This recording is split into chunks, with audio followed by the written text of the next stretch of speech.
গ্রামের এক বৃদ্ধ লোক বাজার থেকে সস্তা দামে একটা ফুল প্যান্ট কিনে আনছে।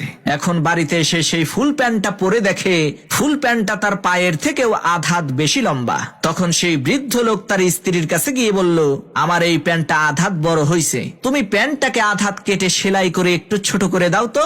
লোকটার এই কথা শুনে তার স্ত্রী বলল, শালার বুইড়ার শখ কত, এক পাও কবরে গেছে, এখন আবার তার ফুল প্যান্ট পরতে হবে, যাও এখান থেকে, আমার হাতে সময় নাই।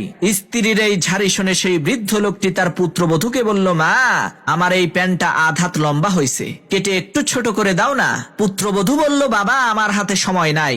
এরপর সেই লোকটি তার নিজের মেয়েকে বলল, মারে, আমার এই প্যান্টটা আধ হাত লম্বা হয়েছে, কেটে একটু ছোট করে দাস না। তার নিজের মেয়েও বলল, বাবা, আমার হাতে সময় নাই। তখন সেই বৃদ্ধ লোকটা মন খারাপ করে বাড়ি থেকে চলে গেল।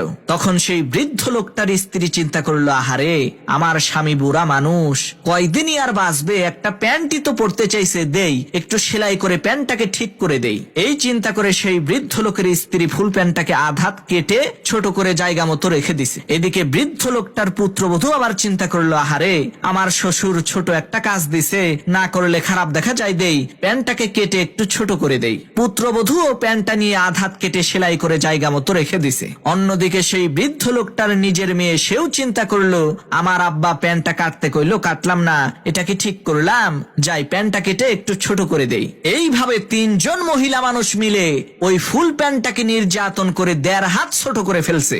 এমন সময় সেই বৃদ্ধ লোকটা বাড়িতে এসে তার ফুল প্যান্টটাকে দেখে তো অবাক, আরে সর্বনাশ, আমার ফুল প্যান্টটারে হাফ প্যান্ট বানাইছে কে?